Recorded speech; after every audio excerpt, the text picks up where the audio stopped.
Muhammad Ali stood still in the small, cluttered living room. Tears ran down his face, leaving wet tracks on his dark skin. His eyes were fixed on the woman in the worn armchair.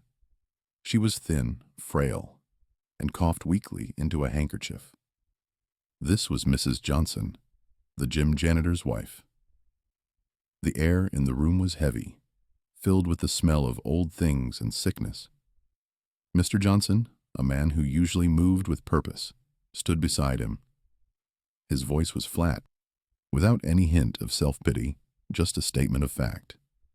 This is our life, champ, day in and day out. He didn't ask for sympathy, didn't complain.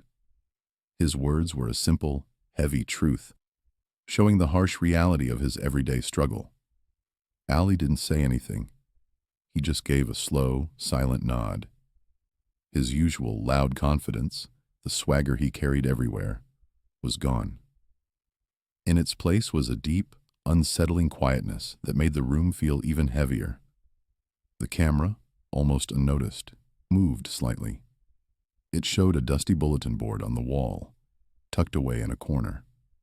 Pinned to it was a notice, stark white against the faded wood, an eviction warning.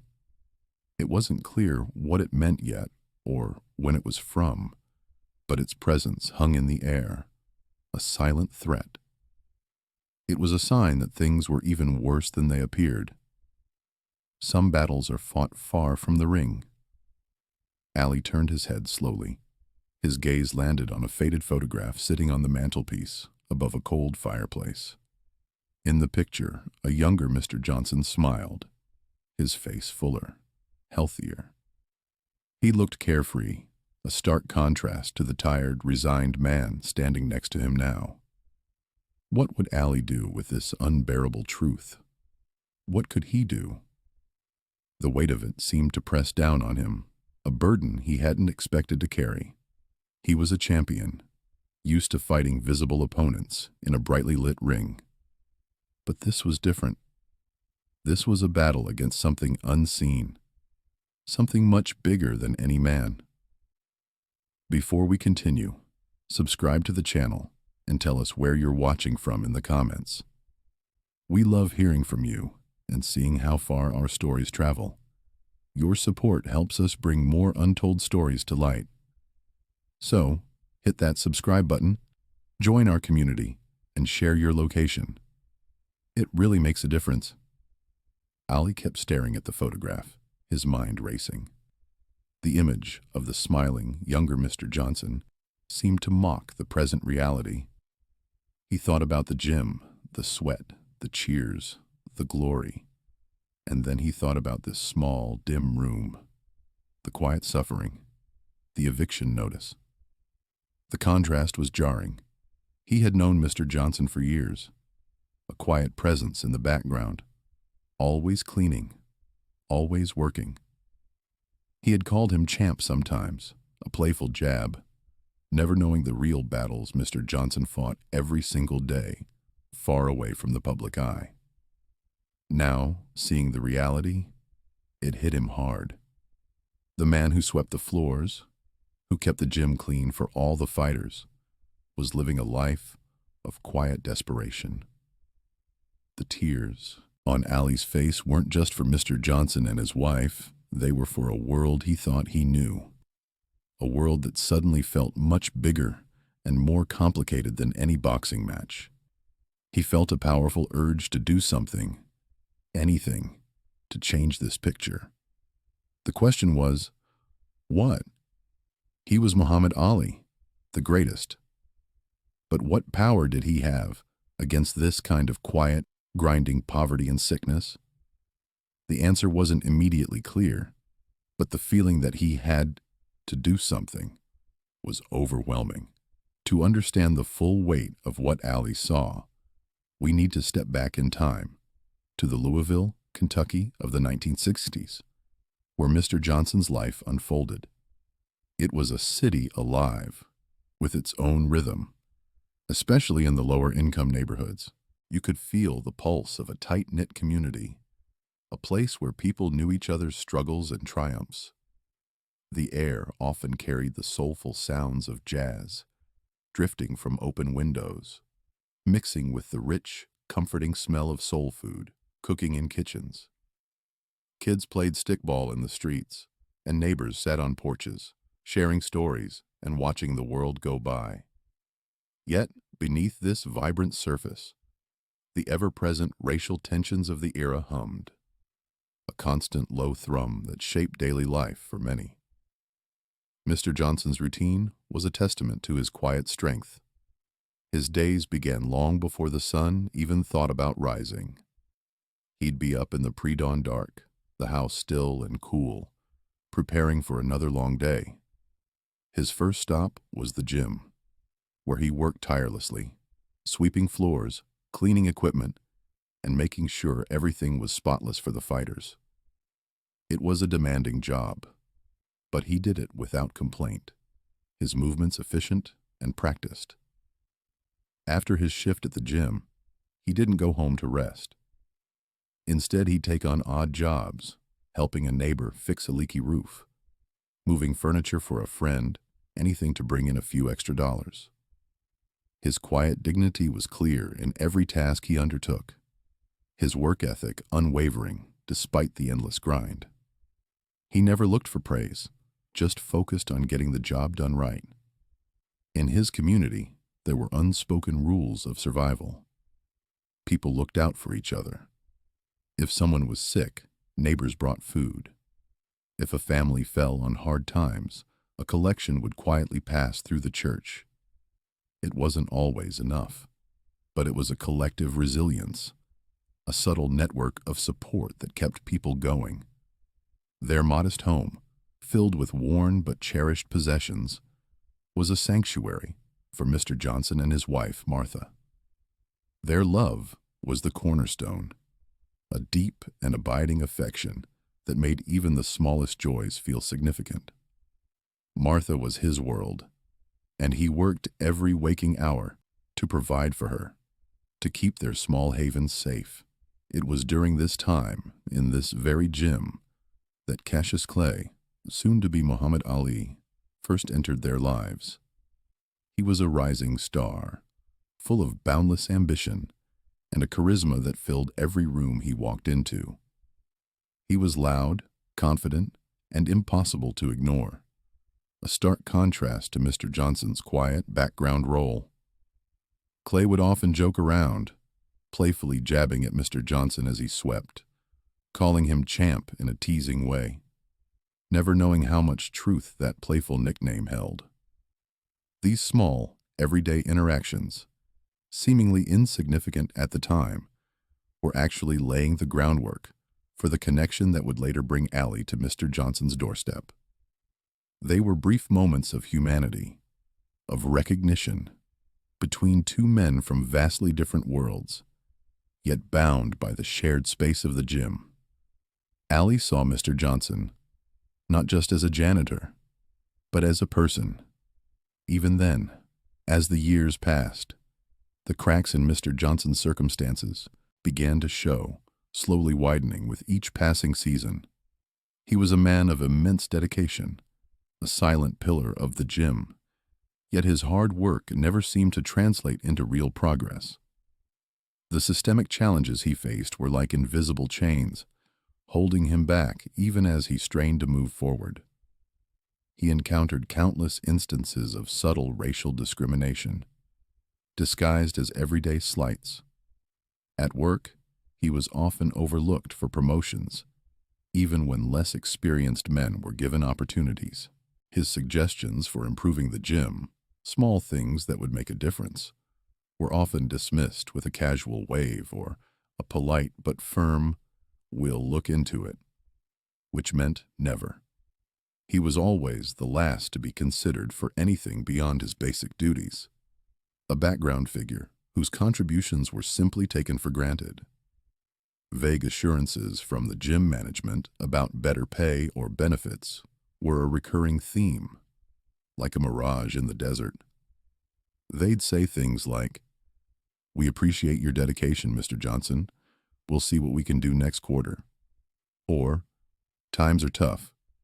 But we remember our loyal employees. These promises never quite materialized, leaving him in a perpetual state of financial insecurity. Each time, a flicker of hope would ignite, only to be snuffed out by another unchanged paycheck. He learned to manage expectations, but the quiet disappointment still stung. It wasn't just the gym. It was the impersonal nature of the entire system. His hard work, his unwavering loyalty, were simply taken for granted. His struggles were ignored by those in power, by the people who benefited from his labor, but never truly saw him. The most painful consequence of these meager earnings and broken promises was the slow, agonizing decline of his wife, Martha. Her health, once robust, began to falter. A persistent cough turned into something more serious, something that required proper medical care, specialists, and expensive medications. But with his meager wages, affording even basic doctor visits was a stretch, let alone the comprehensive treatment she needed.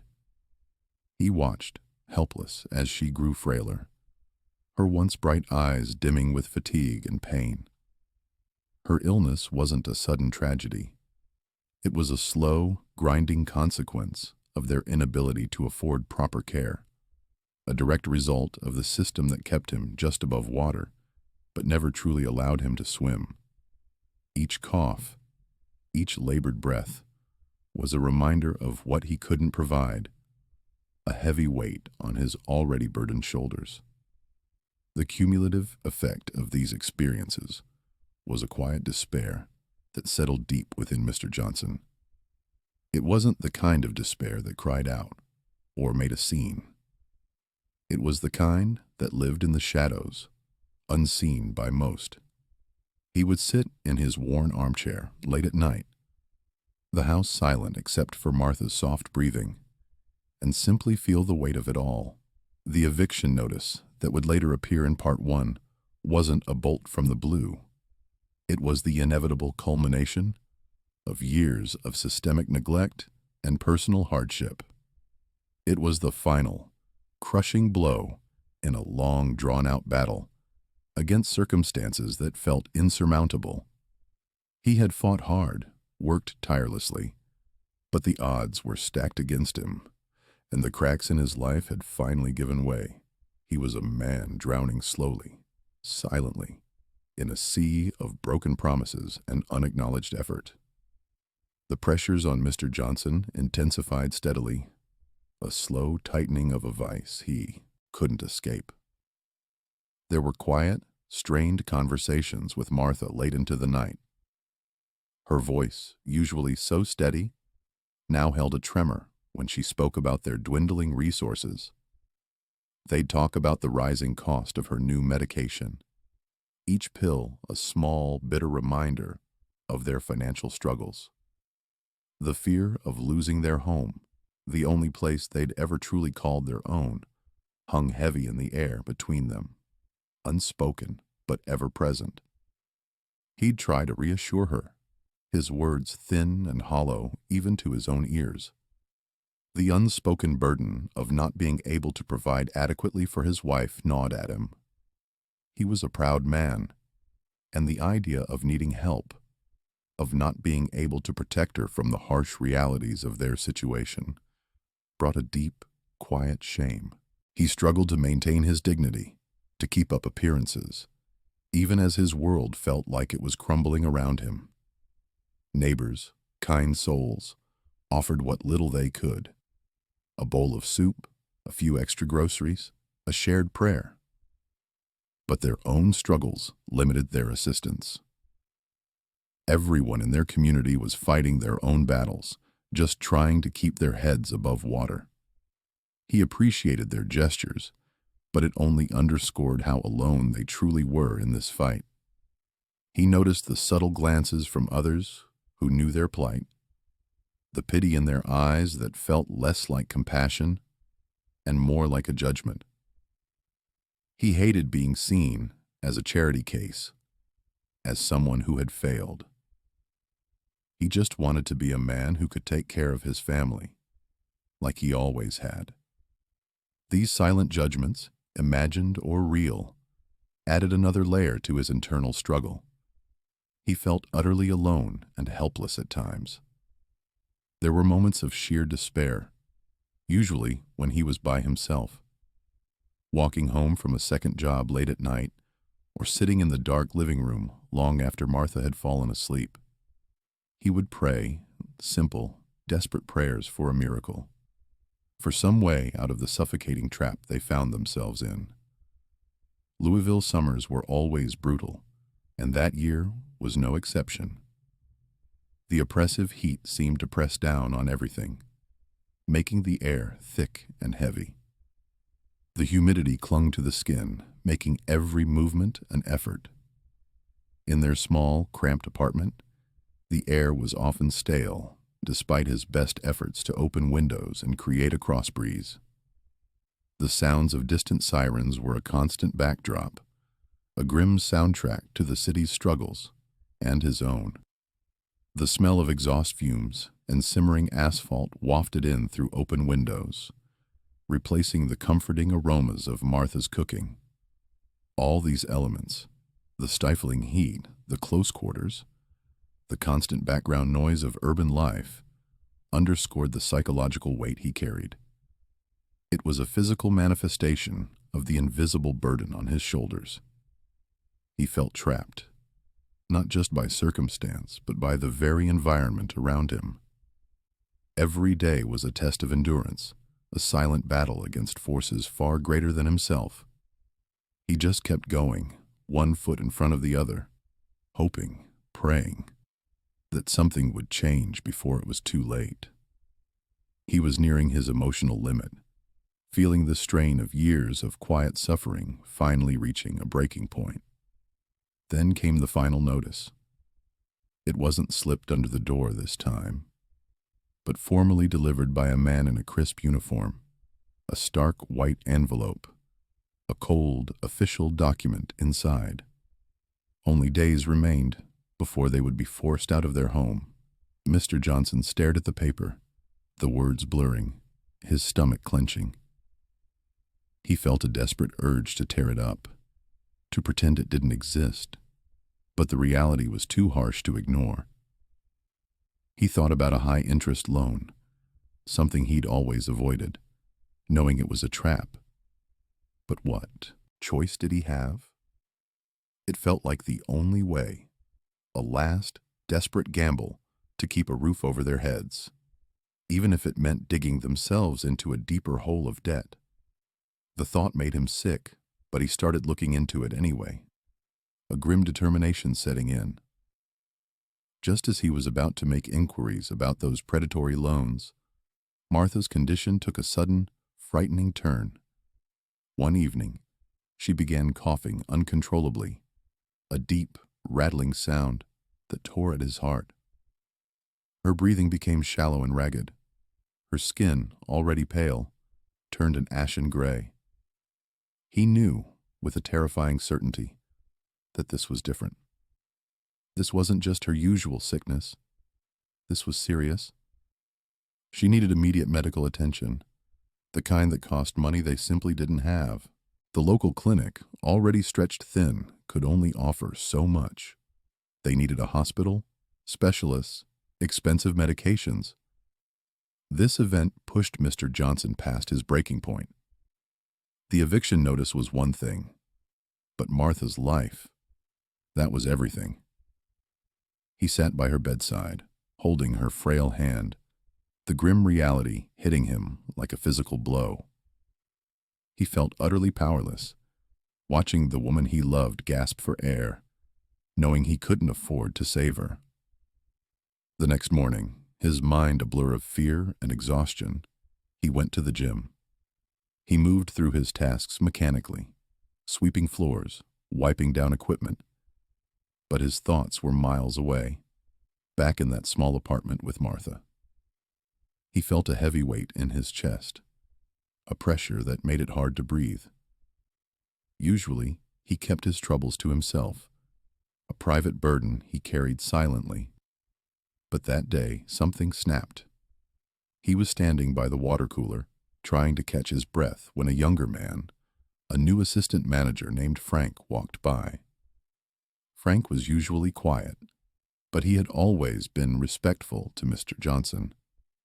In a moment of raw, quiet desperation, Mr. Johnson found himself speaking, the words tumbling out before he could stop them.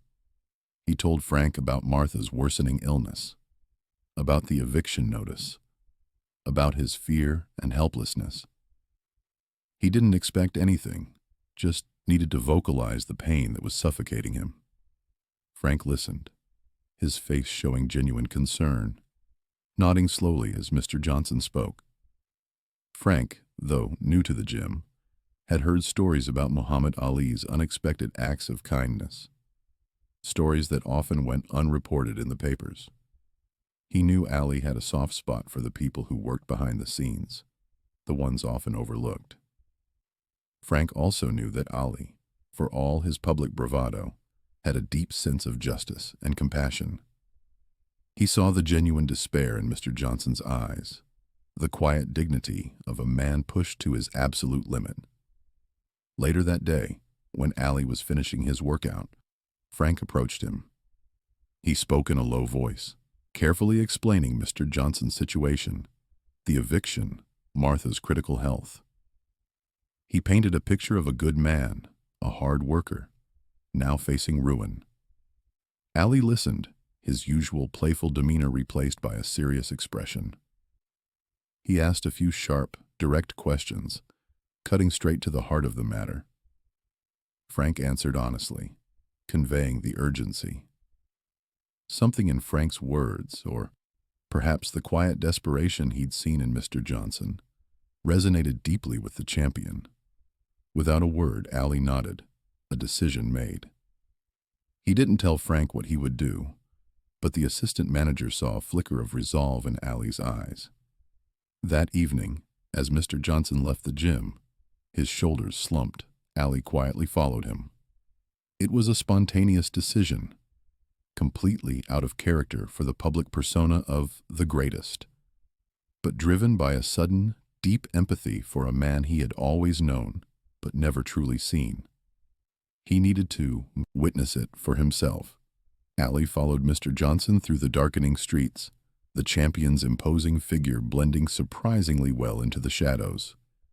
He watched as Mr. Johnson fumbled with a key, the worn door of his small, run-down home creaking open.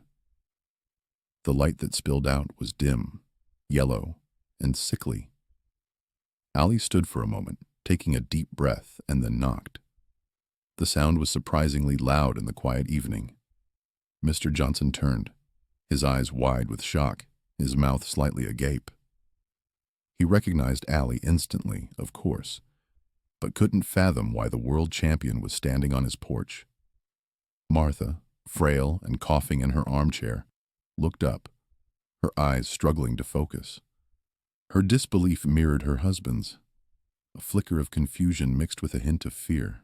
Neighbors, drawn by the unexpected sight of Ali, began to emerge from their own homes, gathering silently on porches and sidewalks, their whispers carrying on the evening air. There was a quiet reverence in their presence, a collective understanding that something extraordinary was happening. Ali stepped inside, the small living room feeling even smaller with his presence. He saw the worn furniture, the peeling paint, and most vividly, Martha's emaciated form. He saw the hope draining from Mr. Johnson's face, replaced by a quiet despair. The eviction notice, still pinned to the dusty bulletin board, seemed to mock their struggle. Ali didn't speak much that night. He simply looked, listened, and absorbed. He saw the love between Mr. Johnson and Martha, the quiet dignity that persisted despite their crushing circumstances. He felt the weight of their silent suffering. The tears that streamed down his face were not just for them, but for all the unseen battles fought by ordinary people, far from the spotlight. The next morning, Ali was a whirlwind of action. He made calls, pulled strings, and used every ounce of his considerable influence. Within days, Martha was in a proper hospital, receiving the best medical care available. Allie personally guaranteed all her medical bills, ensuring she received the treatment she desperately needed without a single thought of cost. He then arranged for a new, more comfortable apartment for the Johnsons, a place with clean, fresh air and proper heating. The eviction notice became irrelevant, a forgotten threat swallowed by Ali's decisive intervention. But Ali's support didn't stop there. He knew that simply fixing the immediate crisis wasn't enough. He made sure Mr. Johnson received a fair pension from the gym, a recognition of his decades of loyal service that had been shamefully overlooked. Ali's actions also shone a harsh light on the systemic neglect within the gym management. His public support for Mr. Johnson and the quiet pressure he exerted led to internal changes, ensuring better treatment and fairer wages for other long-serving employees who had, for too long, been taken for granted. Mr. Johnson, initially overwhelmed, slowly began to process the magnitude of Ali's kindness. It wasn't just the financial aid, it was the recognition, the respect, the feeling of being seen after a lifetime of being invisible. His quiet dignity had been acknowledged, his resilience rewarded. Martha slowly recovered, her health improving steadily in the new, comfortable environment, free from the constant stress of their old life. Ali, for his part, was profoundly changed by the experience. His tears in that small, cluttered living room were not just of sympathy, but of a profound realization about the true meaning of strength, compassion, and fighting for justice outside the boxing ring. He had always been the greatest in the ring, but this encounter showed him a different kind of greatness, a greatness born of empathy and action. Mr. Johnson's quiet resilience, his unwavering love for Martha, and his dignified struggle became a powerful lesson for Ali. It shaped his future activism, deepening his commitment to humanitarian efforts and social justice. He understood now that the silent battles fought by ordinary people were just as important, if not more so, than any championship fight. The Johnsons, safe and cared for, found peace. And Ali, forever transformed by the quiet strength he witnessed in a humble gym janitor, carried that lesson with him for the rest of his life. A champion, not just of boxing, but of humanity.